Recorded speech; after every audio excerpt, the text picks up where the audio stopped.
opened by a detective. And at that exact moment, you will see a remarkably noticeable switch in his demeanor.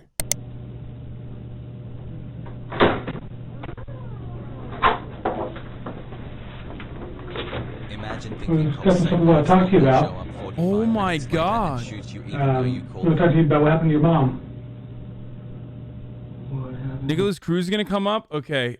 Trigger warning for that, but hold on. I'm gonna post it. I'm looking at this finally. The criminal psychology content is finally here, okay?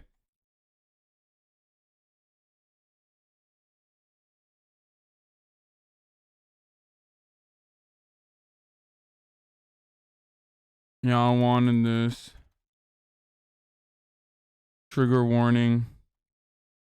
What should I do a trigger warning for? Like school shooters. www.twitch.tv. I mean, I don't know. Just like, just literally everything. Like, not just like fucking Nicholas Cruz. It's like everything. Self-harm, maybe?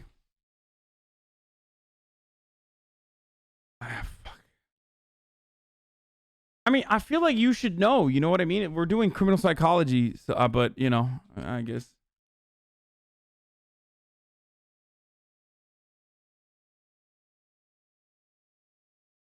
Okay. I watch every single video on this YouTube channel. This guy is as unbiased as they come. Well, you tell me.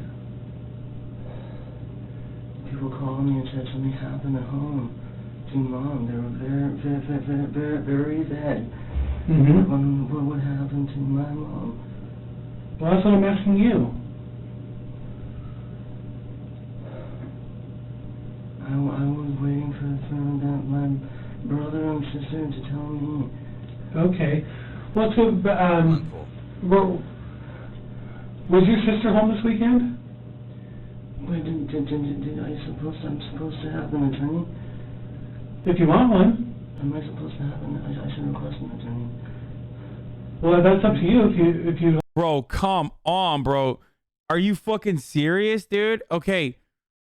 Cops are really out here trying to get fucking confessions from people. I mean, this dude is like acting, right? And it's bad. He's a fail RP. He's a -1, sure. But like, also at the same time, like, it's wild that the cop is just like, oh, they know he's acting, but still. We'd like to talk to you. He's definitely not completely unbiased. He does lean towards the cops. I would offer. I want to ask for an attorney.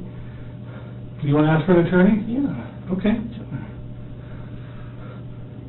It would come as no surprise that a judge deemed him fit to stand trial. A jury then found him legally sane, and he was sentenced to life in prison for the murder of his mother. All of which was in spite of a continuous charade of mental illness similar to the one you see here. Dawson clearly believed that his passage through the legal system would somehow be easier if he were presumed insane, which is a naive, yet somewhat common misconception that many suspects make when facing serious charges. They have this notion that a plea of insanity would either lower the severity of their punishment or liberate them from it altogether. That instead of being sent to prison, they would simply be released back into society, perhaps with a free psychotherapeutic program to attend on the weekends.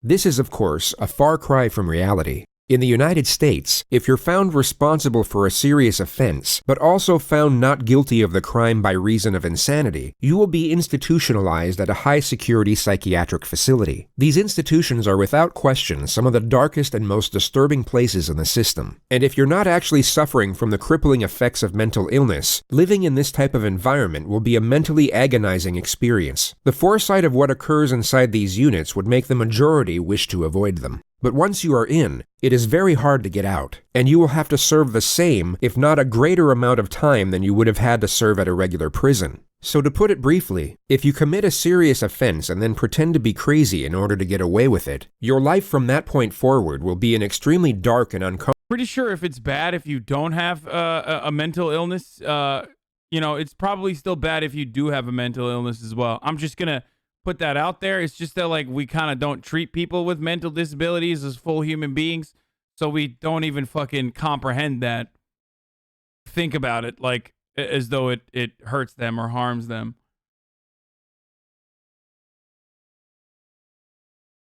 You know? Comfortable existence, whether you manage to fool the Also, system. by the way, this is one area where the NA and EU asylums match one another, for the record. Hold on. Like asylums, like these sorts of asylums, like these sorts of institutions are horrifically fucking arcane and are horrible, even in the EU. Why the fuck are everyone spamming dumb shit? Happy birthday, opening juke. Stop. Dude, nothing triggers me more than like the fucking offline chat shitters that like literally think because they have like 60 of them, they can just like motivate the entire chat to start spamming shit. You really trigger the fuck out of me when I'm in the middle of talking about like fucking insane asylums and shit like that, okay? Stop. Stop. You're fucking annoying me. Fuck, dude. You're so selfish and stupid when you do that. It's very cringe when you do that. Go back to your fucking Discord and talk amongst yourselves.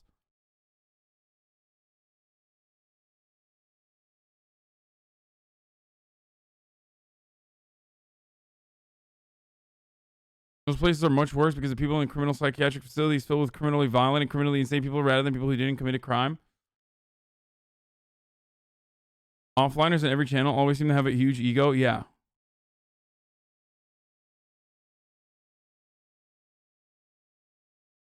Insane asylums are not a politically correct word anymore. Yes, you're correct. That's why I said asylums, but even then, it's like, I wasn't saying insane asylum, I'm saying asylum.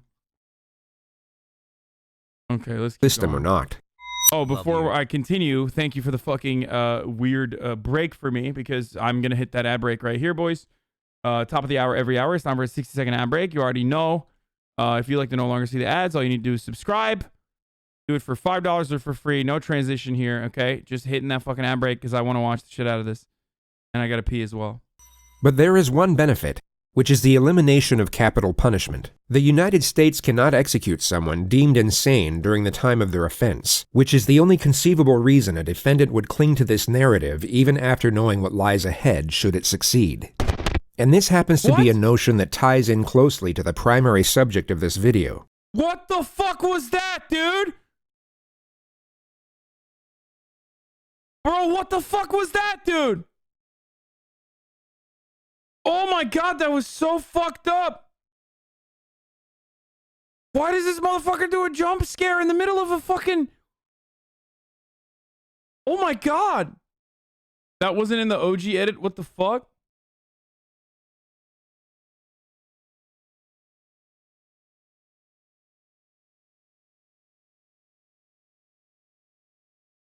Wait, what? The United States cannot execute someone deemed insane during the time of their offense, which is the only conceivable reason a I don't want to show it to you guys. I just want to see defendant what would cling it to was. this narrative even after knowing what lies ahead should it succeed. Oh! Oh, that's so creepy! Oh, it's Nicholas Cruz, dude! Why did he do that? Oh! Oh, it's so scary! What the fuck? Bro, I literally thought this was supposed to be fucking like a serious video. Why? Oh! Oh, it's so fucking scary, dude. I don't want to show it. Yo. Stop overreacting.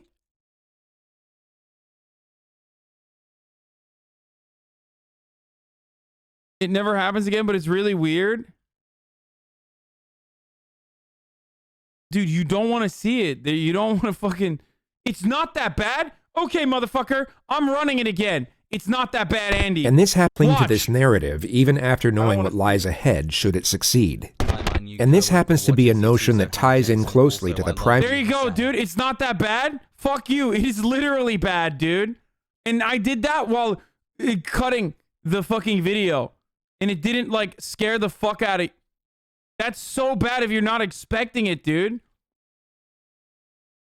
That's so creepy. That's a fucking murderer, dude. That's like a real fucking murderer. Hassan, why did he do that? Bravest Turk? Yeah, dude. I don't fuck with that shit at all. primary subject of this video. It will focus on one particular individual whose interrogation footage is so fraught with blatant trickery that most of the segments presented to you won't even need suggestive commentary. You can simply observe and judge for yourself whether you see authentic behavior or not. But before showing you what pretending to be crazy looks like, we'll briefly show you a genuine case of the criminally insane, or at least a far more convincing one. This is 18-year-old Jared Murray, a freshman at East Central University in Oklahoma. On a Wednesday evening in December, he asked fellow student Gennaro Sanchez for a ride to Walmart. Once they got there, Murray pulled out a handgun and made Gennaro drive to an isolated country road where he shot him twice in the head. He then attempted to hitchhike to Canada, but was soon apprehended by police on the side of the road. He immediately confessed to the crime once apprehended, and was then interrogated by the arresting officer. I went down to his dorm room and asked if I could be given a ride to Walmart in exchange for $20 gas money. So he took you to Walmart? Yes, sir. And did you both go in? No, we did not go in, sir. Okay, and why not? We pulled into the parking lot, then I pulled the weapon on him and demanded that he take me to Asher, Oklahoma, sir. Okay, and why did all of a sudden did you decide that you needed to go to Asher? What? 2 months has. Because I was planning to take him out into the country and kill him. Okay. Did he say anything? He panicked, wanted to pull out his phone. I yanked the phone out of his hand, and then he panicked some more, kept telling me not to kill him. To make him feel more comfortable, I unloaded the clip, unloaded the bullet from the chamber, handed them over to him, and that eased his nerves a little. Then I pulled a second clip out of my pocket and set it on my lap. Can confirm this man is And so legitimately you're driving mentally east, ill. and so I guess at some point, did you decide now was the time? Yes, sir. Okay, and what happened? I loaded the gun quickly, chambered the round quickly, shot once, missed, shot a second time, hit, jumped out of the car, went around. He was driving 10-15 miles an hour, so it was rather slow. Ran around the hood of the car, and of course it was slow and wasn't purposely driving. Tried to pull him out, couldn't get him out until he already had hit the tree. Pulled him out there, dumped him into the, before I dumped him into the ditch, I heard him gurgling. I'm not sure if that was a physiological or physical process after death, but I thought that he might have still lived through that somehow, because... Bro, this is like... These videos, I'm realizing, are just like the watered down version of like of Live Leak shit. This is literally like the watered down version of Live Leak shit. Like, this is fucking crazy. It's crazy. Okay, I gotta put fucking trigger warning on this, dude. Holy shit.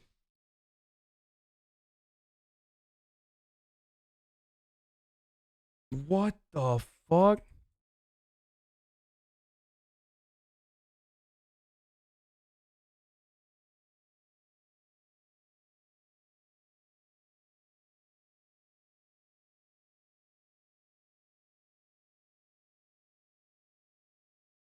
He was gurgling, so I shot him again and then shoved him down in the ditch. He makes a half-hearted attempt to conceal the body with a handful of leaves and a stick. He then walks in the direction of the highway. Did you get back on the highway? Yes, sir. And which way did you go? No, sir. And what was your intention? I did run an ad earlier. Hold on, I gotta pee. I'll be back in 1 second. You was going to Canada? Yes, sir. Okay.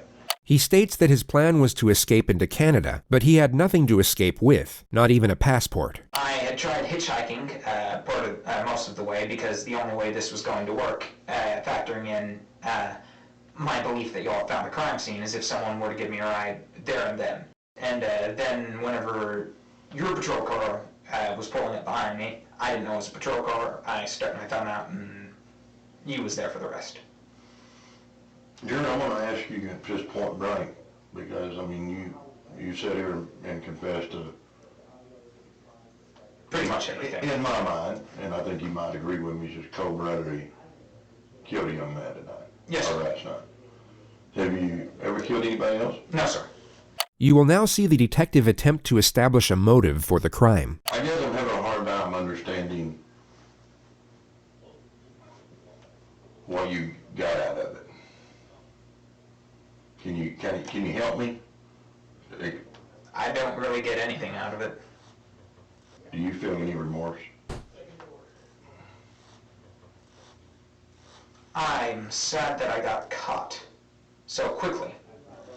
Tell me why I should believe you that there just was going to be one person that was going to suffer Love from you, your Ajan. consequences of killing. You have no reason to believe me, sir. I guess I'm just still having a real hard time understanding why. Okay, I'm not the only one. I've seen this in the chat as well. I'm not the only one who feels Yes, like sir, he's Mr. Pike is speaking like Ben certainly Shapiro, popcorn. right?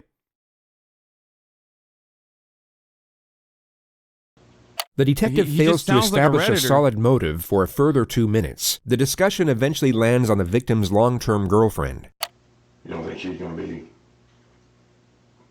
upset, heartbroken? I think she will be, sir. How does that make you feel? No different, sir. Okay. 1 year. I think you've been honest with me. I think you've told me just straight up, right out of the book, what happened. Yes, sir. This cop's like, this is the reason why white people get away with like lesser sentences, dude. Cop's just like, you seem like an honest broker. Very, very impressive, sir. Thank you for your cooperation. I think you can go home now. But, you know, you've done a terrible thing tonight. Yes, sir. You killed a young man Yes, sir. just for the simple fact of, I guess pretty much just to say for you. Yes, sir. And what do you think should happen to you? Death sentence, sir. And why do you think you deserve the death sentence? An eye for an eye, sir. Do you believe an eye for an eye? Yes, sir. What the fuck? What the Jared fuck? Murray was found not guilty by reason of insanity. He was committed to a high-security mental facility where he is to remain indefinitely. Anything to say for yourself today? No, ma'am. Any reason why you might have done this to this young man? No, ma'am. No reason. No, ma'am. You have nothing to say for yourself. No, ma'am. You wanna School tell shooting the trigger community warning. This anything? video is about Parkland shooting. I Did you mentioned confess it to already. Yeah. police? Yes, ma'am. Are you proud of what you've done? No, ma'am.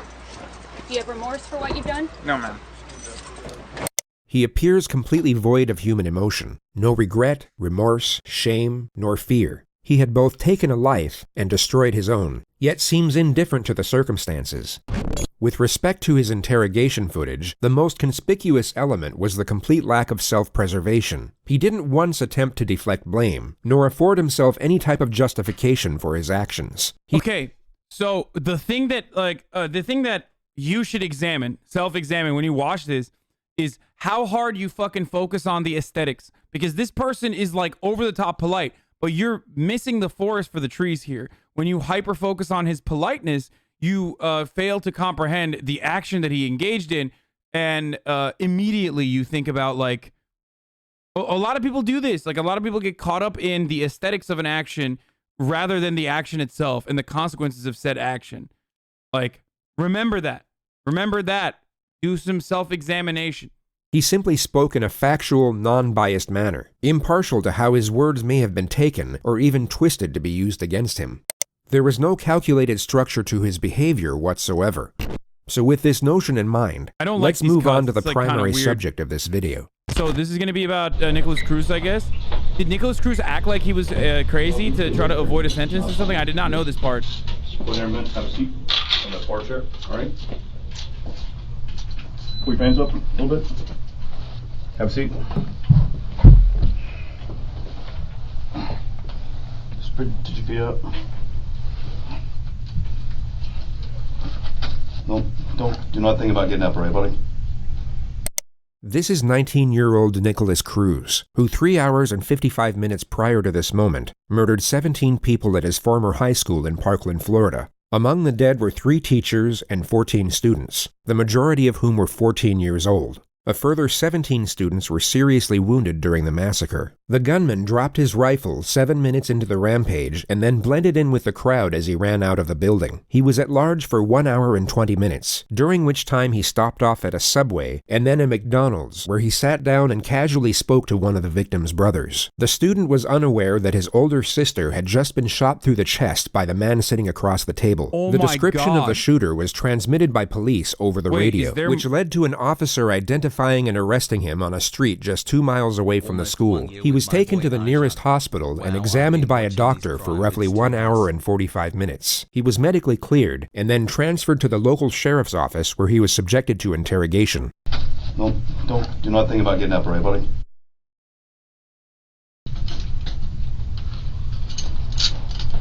From the moment the subject entered the room, his eyes have been fixed upon nothing but the floor. He's held on to this downward-facing gaze as if he's either in a state of shock or disconnected from the moment.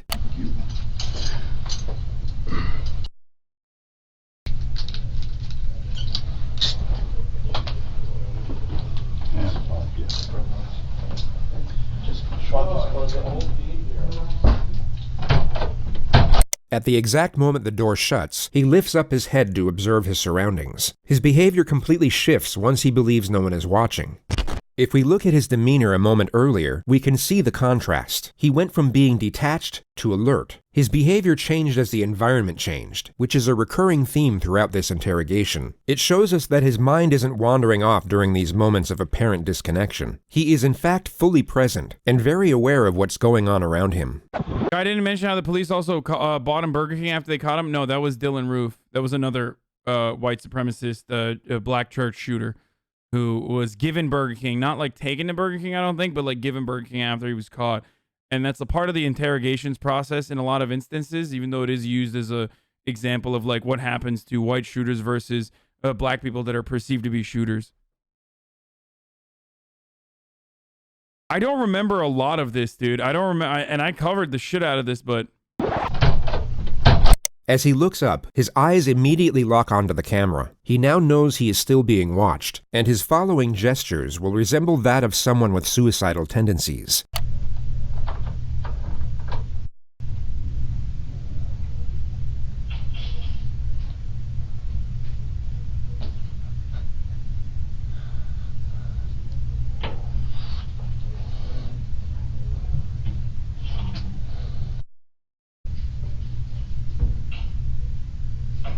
At face value, these externalized suicidal thoughts may seem genuine to some, but when framed with what's the difference between being like having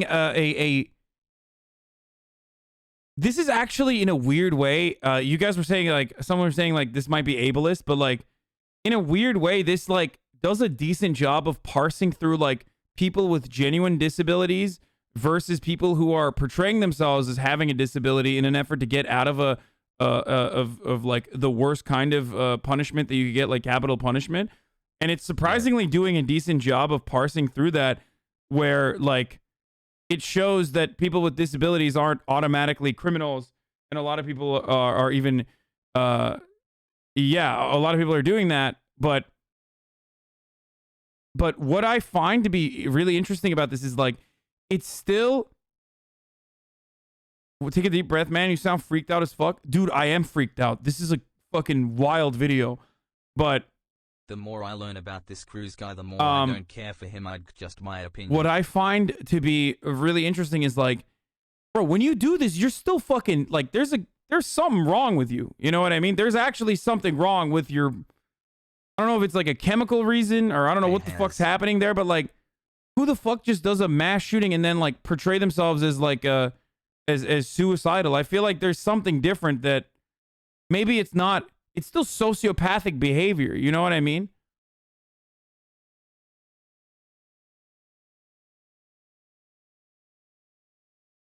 Anyways, the rest of his behavior throughout this interrogation, they are exposed for what they really are: an act, a calculated attempt to garner sympathy and paint his character in what he believes to be a more positive light.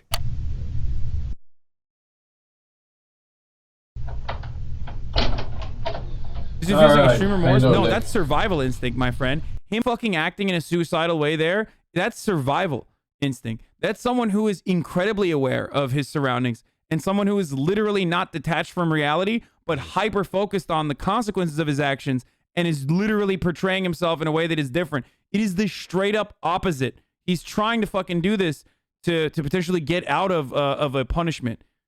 It's sociopathic behavior, but it's absolutely the opposite of like someone who is detached from reality. You all right? Gotta be able to speak so I can hear you. Oh my god, dude, this is the take though. He's probably a Scorpio. This is such Scorpio shit. Dude, that is so insane. What an insane thing to say, dude. My man said, this is exactly what my Scorpio girlfriend is like. Holy shit, dude. That's nuts. Okay. Okay, stop saying he's 100% Scorpio. Astrology Andes are crazy. Alright, I just need to ask you really your name and date of birth just to confirm I got it right, and then I'm going to see you want a glass of water or something. What's your first name? This is a situation where the proof against the suspect is already conclusive. He is without question responsible for the crimes under investigation, making the pursuit of a confession non-essential. The police know he did it, but they need to know why he did it, which would already require a complex strategy in order to obtain the correct information. But the suspect's first recorded statements upon his arrest have now made the procedure considerably more difficult. What's going on today, bro? The demons, man. Demons? Voices. Dude, he's such a piece of shit, dude. Voices. I mean, and we demons? already knew he was a fucking piece of shit. Like, obviously, he's a fucking demon. Like, he literally is a demon scumbag. But the fact that that's like, the fact that he was also like, oh god, oh, it's making me more angry. How the fuck? I never thought I would like. What happened? Shut up. Just be quiet, man. I literally never thought that I would hate a school shooter even more. These two words have now forged the primary stratagem of his own interrogation, which is to cut through deception under the guise of supportive examination. The questions will be designed to lock him into a specific narrative about his alleged psychosis, while simultaneously giving him the impression that his responses are for his own benefit. Anything he says now can be used to refute any amendments he might come up with at a later stage. We all know that after this interrogation, he will have significantly more time to think, study, and even seek guidance from professionals about how the legal system interconnects with mental illness. Yet the majority of this forthcoming knowledge could be useless to him depending on what he says during these moments. The more details he gives away, the less options he will have for his defense later on. But pursuing this objective is complicated, as there are two very common scenarios for when this type of suspect gets interrogated. And just to be entirely clear, by this type of suspect, we mean someone who is 1. Pretending to be insane, and 2. Not fooling anyone. Their most common response is to simply shut down. They regress into total silence or some type of catatonic state, and the interrogation never gets off the ground. The other common response is the exact opposite. They erupt into hysteria or supposed delirium, and everything from that point forward becomes incoherent. The lead detective, John Curcio, must not allow either of these scenarios to transpire, and this makes the first 2 minutes absolutely crucial. He needs to create a positive first impression and resemble the furthest thing from a threat, while at the same time maintain a presence of authority. His temperament will be easygoing and non-confrontational, but also encouraging when extracting a response. His role at this moment is the ally. He needs to be liked, respected, but must not be feared. Not yet anyway. Going off the suspect's initial demeanor, the detective will know that he is far more likely to regress into a state of silence at this opening stage, and if he can prevent that from happening within the first 2 minutes, he is over the first obstacle. Alright, how you doing, Nick? I just need to ask you really your name and date of birth just to confirm I got it right, and then I'm going to see you want a glass of water. I'm sure once you've committed an act like that, you just dissociate from what happened. They know exactly what they did. They're just not capable of parsing it. Very possibly some never will. What? What's your first name? Come on, Nick. Huh? Nicholas. Spell it for me. Okay. Come on, I'm old. You got to talk so I can hear you. N-I-K. No, I don't think the chatter was excusing him. I think he was just trying to describe a situation, but did it not in a great way. A-S. And what's your middle name? Come on, man, speak so I can hear you. Jacob. Jacob. J-A-C. What's your date of birth? Okay, you need to relax, because I'm the last detective or policeman you're going to have to talk to. So right off the bat, that should be somewhat comforting to you to know that I'm the last guy you got to talk to. But the thing about it is, look at me. I got to be able to hear you. Okay? So all I want to do is get basic information from you. He is close up in his face, you want a dude. glass of water, all that stuff. What's your date of birth? 09. Yeah, I January? deactivated Hive Mind chat for those of you who are wondering. 09 September. The investigation team already know the answers to these basic questions. Their only purpose are to initiate a response, and their non-threatening nature make it more likely for the suspect to engage. They are essentially the opening wedge to get the two-way dialogue flowing. And although the suspect is still partially committed to his catatonic state, as we can clearly see, he is still responsive, making it unlikely for him to regress into complete silence from this point forward. Everything up to this moment has gone to plan. The detective has one foot in the door, and he can now develop the relationship from a more secure position. He goes about this with a standard method of rapport development, the offer of food and water. All right, let me do this. You want cold water? You don't know if you want cold water? Thank you. Thank you. Well, I'm going to bring in 2, because I want one. It was hot, and if you decide you want to have it, that's fine. You sure you don't want something to eat? Okay. The refusal to accept food and water. This is exactly why I'm never killing anyone. Okay, dude. I'm good that is the deterrence for you. I mean, I know it's a joke, but Jesus Christ, dude. Look, it's too awkward. You know, the interrogation afterwards is just way too awkward, dude. But just stop making astrology jokes for 1 second. Holy shit. People, chatters will literally say anything in the chat. I've already said that, okay? You already know this. This establishes a fucking truth. We already know. But, I don't know what it is. There's just something about this where, like, there's a hunch. As soon as I saw this video, maybe it was, like, I was led to believe that he is, like, pretending to be crazy because, like, that's what the fucking title is. Sussy.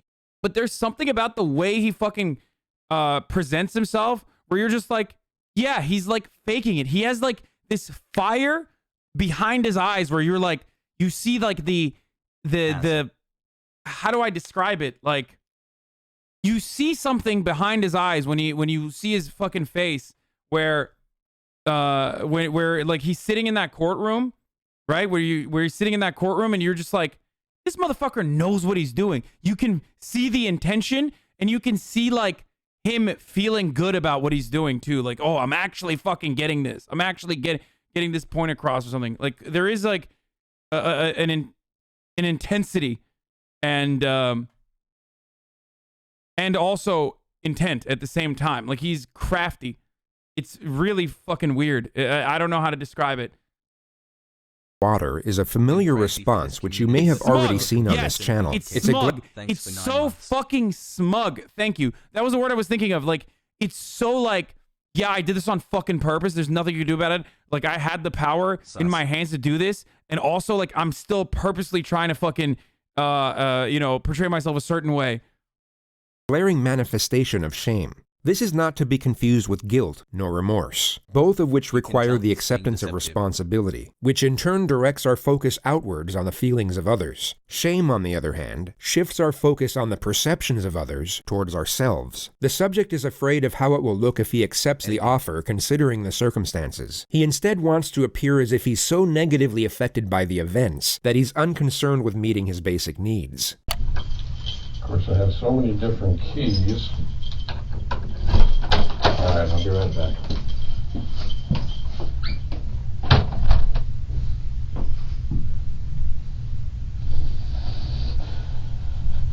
Once again, his demeanor abruptly switches when the detective leaves the room. With his head buried in his hands, it's anyone's guess as to what is going through his mind at this moment. But what you are about to see next is extremely revealing.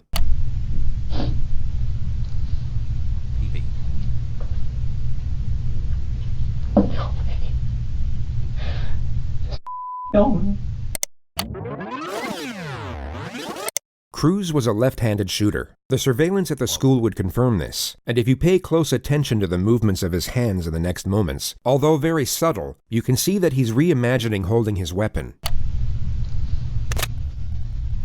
What the fuck? But what's more telling is how his demeanor abruptly stops and then completely switches right before he looks in the direction of the camera. He goes from holding a rifle and beginning to smirk, to then pretending to cry and reverting back to his suicidal mannerisms. This all occurs in under 4 seconds.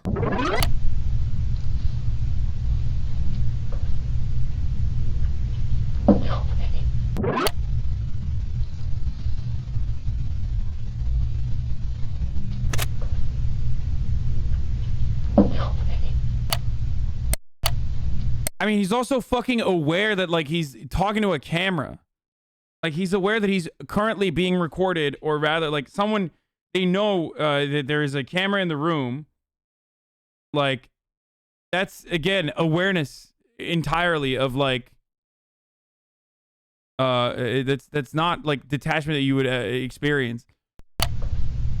It could be assumed that for a brief moment, he was not only recollecting the attack, but gaining gratification from doing so. He then remembered he was on film, giving reason for the sharp adjustment. His true self was reliving the attack and enjoying his work, while his false self was so dejected to the point he was externalizing suicidal thoughts. Complete opposites.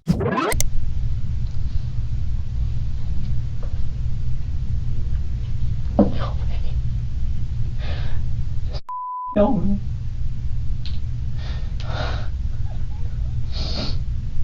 His next calculated charade is one of self-harm. He first bites himself without drawing blood, or leaving any marks that were visible in his jail intake photographs.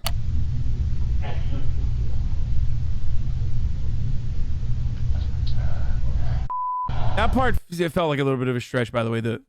He switches up from holding his gun with his left hand to like saying "kill me." Like that seemed like a bit of a stretch. He then scratches and squeezes at the 2 needle punctures in his arm from where his blood was taken at the hospital. At the very moment the detective re-enters the room, he will act as if he's desperately trying to conceal his self-injurious behavior. I mean, All right. He did smile. Setting aside the glaring contradiction that he just murdered and maimed dozens of people while leaving himself without so much as a scratch, it's the frequency of these little charades that makes their deception so transparent. This is a person who is not self-injurious, pretending to be someone that is. But it's such a feeble attempt at feigned self-harm, it would almost be a comical moment if the circumstances weren't as horrific. Well, if they're not bleeding anymore and you want them off, we can pull them off. I'll get you a garbage can. You want them off? Just put them on the throw them on the floor in the corner. Alright, this one is mine, because I already opened it. This one's yours in case you change your mind. The next 4 minutes are the extremely tedious process of getting the subject to engage further through basic questions. The topic of his phone will now be brought up. What about your phone? Do you have a phone? I lost it. When did you lose it?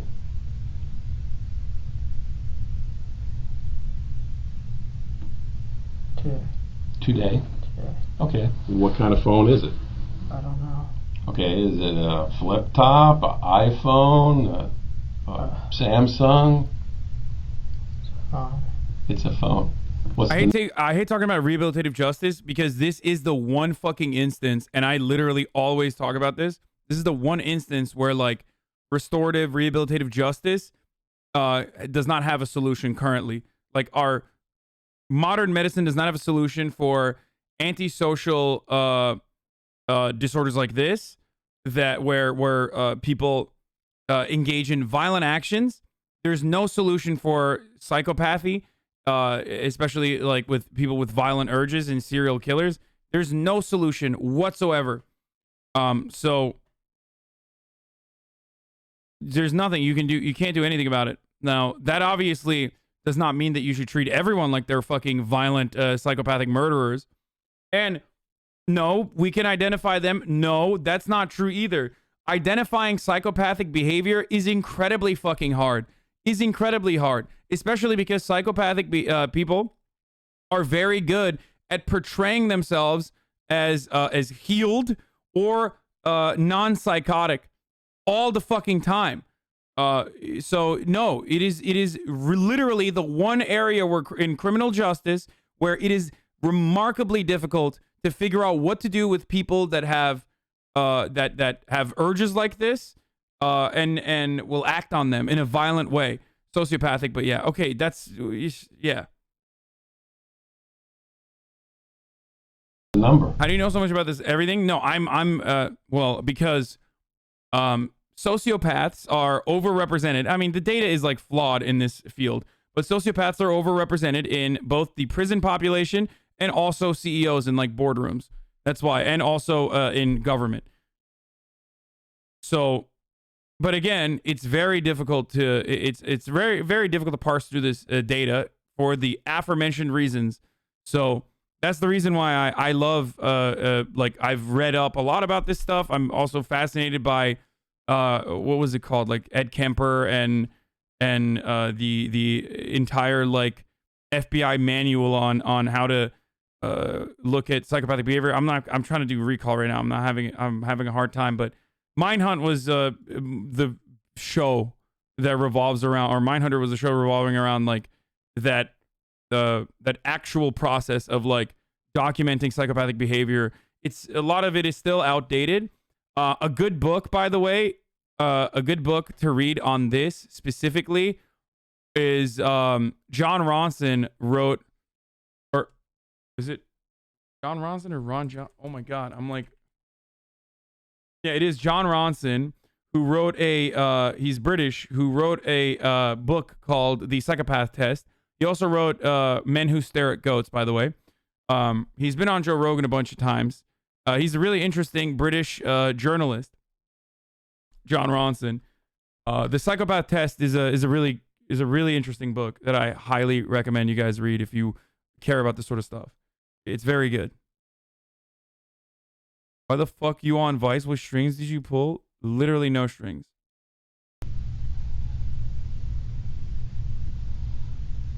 I can't remember. Okay. He will now begin to feign a So you're saying it's okay to be psycho if you are LGBTQ? Good God, the leftists are stupid? What? Dude, I'm sorry, but you have to have a brain that is this tall. Okay? You have to have a brain processing power that is above this line for you to be able to watch this, okay? For you to be able to watch my content. I'm just letting you know. You have to have a tall brain, and unfortunately, you do not make up the processing power for this. They're baiting you, dumbass. State of hysteria, which then morphs into a simulated panic attack and fake hyperventilation. The detective will need to refute the act immediately as to not let the subject gain confidence with it, but he also has to maintain rapport and avoid confrontation. He essentially has to tell the subject to knock it off, but in the most passive manner possible. The rest of the chatters are above the line. Sorry, let's keep going. I can't remember, dude. I can't. Okay, Nick, calm down. Okay. You've already been medically cleared. I know what's going to be talked about is difficult, but again, you don't remember your phone number. How long you had the phone?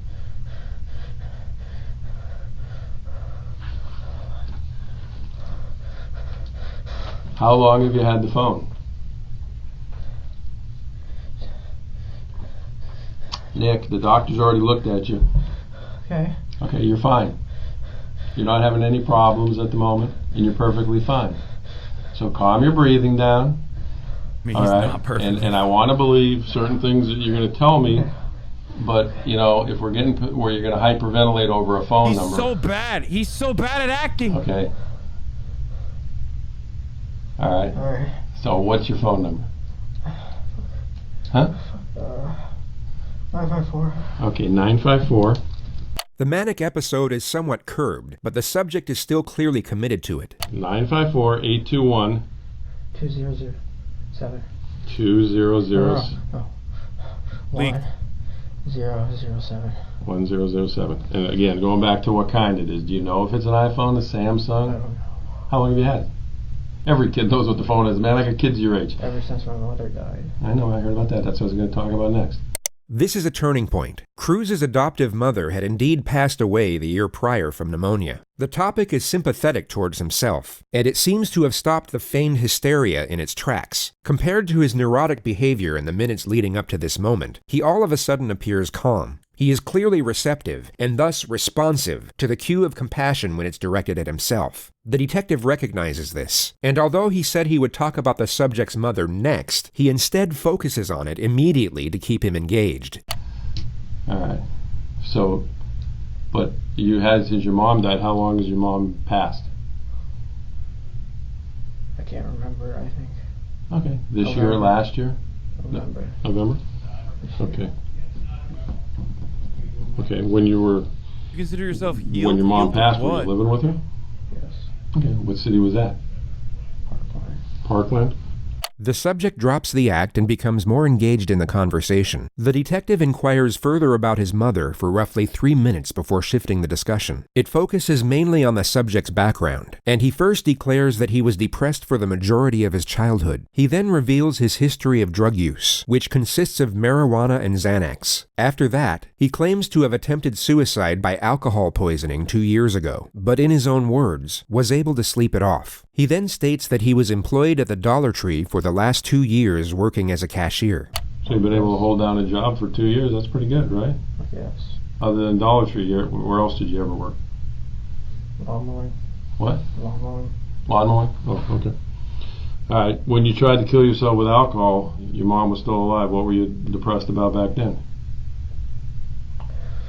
Loneliness. Loneliness? Loneliness.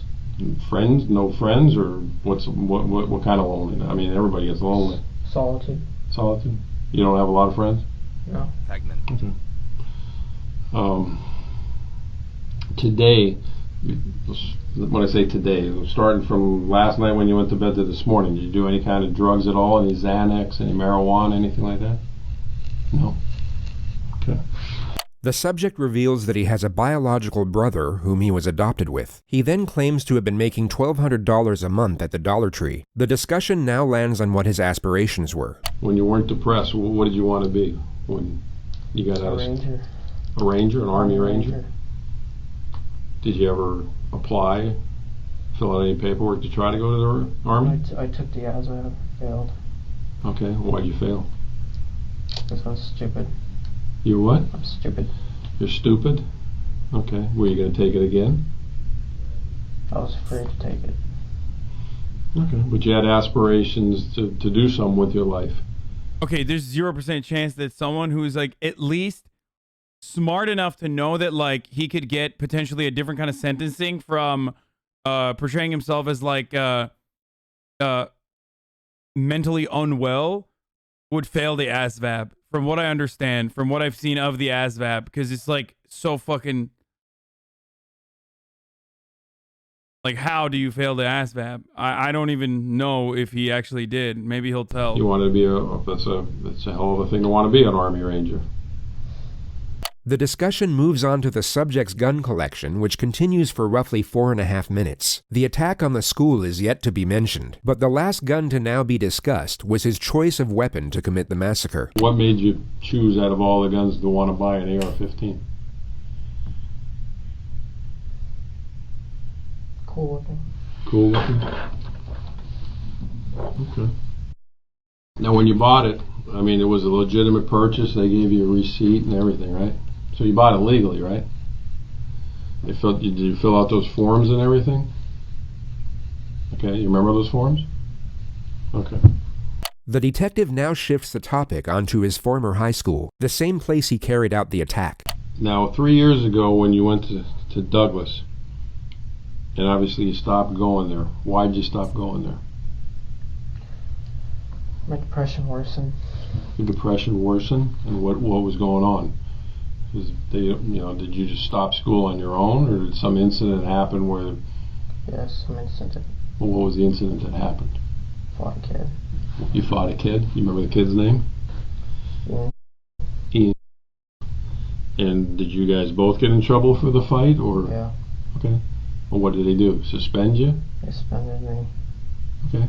And what happened from there? After you got suspended, did you go back to school? Yeah. Okay. What happened?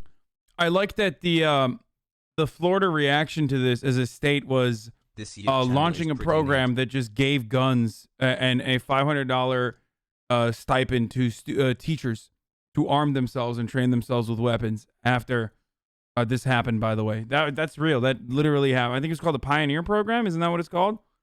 I forget the name of it. It's something like that, but yeah. Fucking Florida, dude.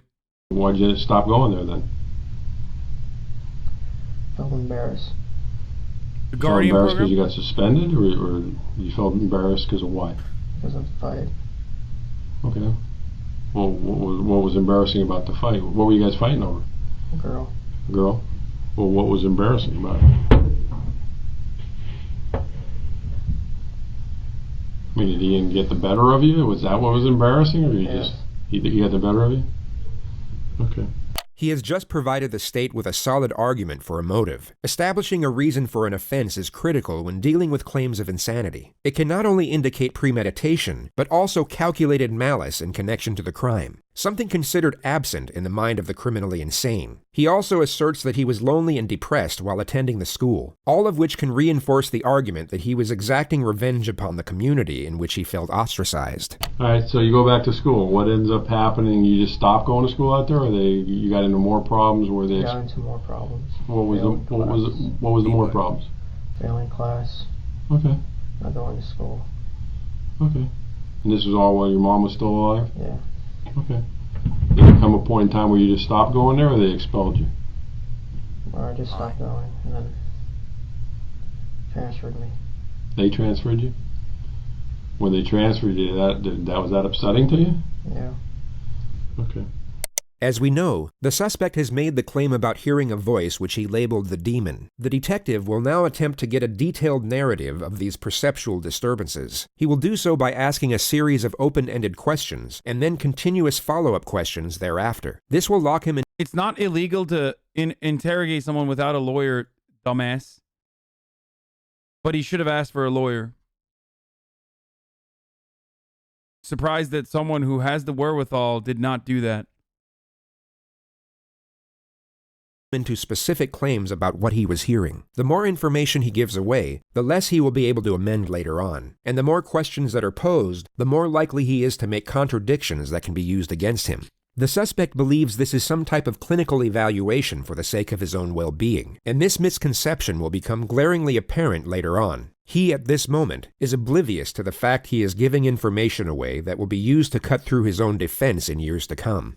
Also, on top of that, if he fucking immediately rushed to call for an attorney, then he probably calculated the likelihood that he would not look, like he couldn't go for the insanity plea. You go to the hospital, the doctors clear you, and you're talking about demons. What are the demons? The voices. Well, tell me about it. What are the voices about? It's another voice, the evil side. Okay. And how long has that voice been going on? 9 months. We have sub-baby together now. Years. Did you ever tell anybody about the voice? Never? And what does the voice say to you?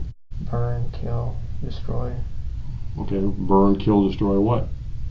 Anything. Okay, but have you ever burned, killed, or destroyed anything? What have you burned, killed, or destroyed? Burned, just fire. Set fire. To what? In a pit. Fire. Oh, a fire pit. Okay, well, I mean, the voice told you to burn something, you built a fire in a fire pit. What's destructive about that? That's what fire pits are made for. What else did the voice tell you to do that's... Kill animals. Okay, have you ever killed animals? Yes. What kind of animals? Birds. Birds? Wild birds or people's Birds. pets? How do you kill them? Birds. How do you kill them? Wait for them, kill them. Oh, can't catch them, so how are you waiting for them? Out in the grass. Wait for a bird to come up. There's no way, man. I'm a bird lover. There's no way. You can't catch a bird, Holmes. No, I mean like... with a pellet gun? Oh, okay. Where's your pellet gun? It broke. Okay. Alright, so the voices tell you... Damn, dude. He's like, yeah, you done fucked up. Wrong detective, friend. I'm a bird lover. That's crazy. He's like, guess what, dude? I'm a fucking bird lover, bitch. So it's not going to work with me. To hurt animals and start fires in the fire pit. When was the last time you heard the voice? Hassle. Yesterday. What time was it yesterday? It was at night. Okay. And where were we at? Work. You're at work? So you're at Dollar Tree. And what's the voice telling you? Hurt people. He should have brought a specialist in people at bird Dollar law, Tree? to be honest. Or hurt people? Hurt people in general. Okay. Doesn't say specifically who? Alright. Can you tell how old the voice is? My age. Okay. Do you have a good voice too, or just a bad voice? Is there a voice inside you that says, do good things? The detective will now start getting confrontational, and the subject's behavior will shift once more in response. You will see him get defensive as he attempts to protect his narrative, and his responses will become much faster. He will even cut the detective off multiple times. Keep in mind that he was barely saying anything at the start of this interrogation. This motherfucker is RP checking him straight up. No? Has. Can't be. You held down a job for 2 years. If you were doing things bad, you wouldn't be able to hold a job down for 2 years, right? Okay. I mean, look. It's me and then my bad side. I understand. Everybody's got a quote good and bad side. There's people. No, it's a voice. The voice isn't here. Bro, he literally keeps trying to hit, like, he can't.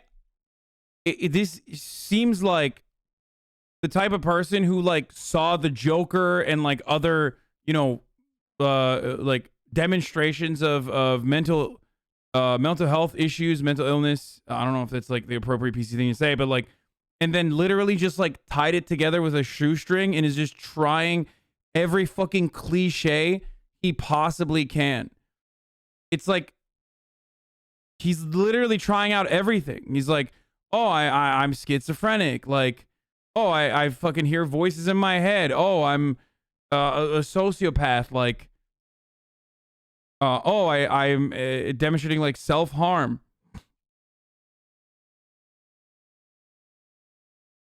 Do you support the death penalty? No. And that's me. Just regular me. Just trying to be a good person. Okay.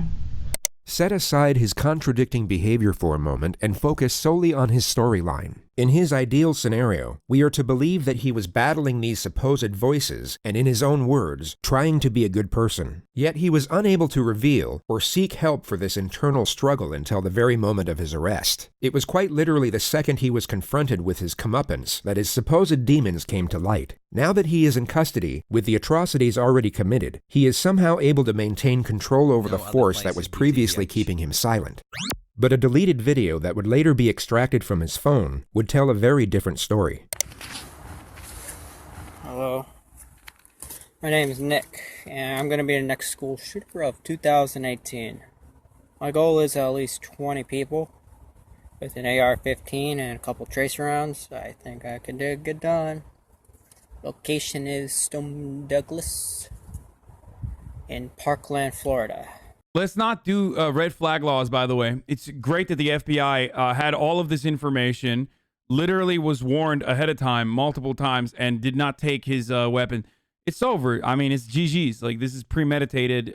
He's going to fucking rot in jail, and he deserves it. He deserves to rot under the jail. But, you know, the FBI didn't have this now, but they did actually reach out to authorities multiple times, people in his friends and family, and there was no way to take his guns away from him. So, yeah, just remember that when you look at this case. I don't know if they talk about it here. I don't know if they talk about it here in this video, but yeah, there were multiple reports made. He already had like a violent outburst, as he also mentioned. He had like a violent outburst as well. And yet,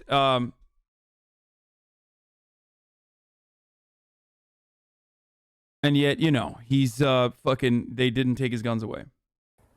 It's gonna be apolitical video for the most part.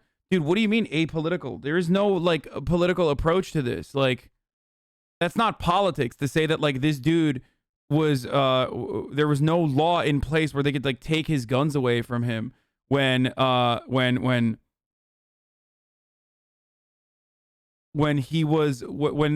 police were informed that he has guns, and he's like, Captain Hindsight? That's not Captain Hindsight, motherfucker. I'm literally talking about something that happened, dude. What the fuck? That's not hindsight. That was happening in that moment where, like, the authorities were informed ahead of time in the past that he had violent, he was demonstrating violent behavior and had fucking guns. Yeah, his neighbors reported him, like, but there was no way for them to take his guns. a big event. And when you see me on the news, you'll all know who I am. There are no signs of perceptual disturbances. There is no anguish, doubt, hesitation, or uncertainty when announcing his intentions. By his own narrative, he claims to have continuously fought against the evil intentions of the voice. Yet from a visual standpoint, there is no conflict in this video whatsoever. It's me and then my bad son.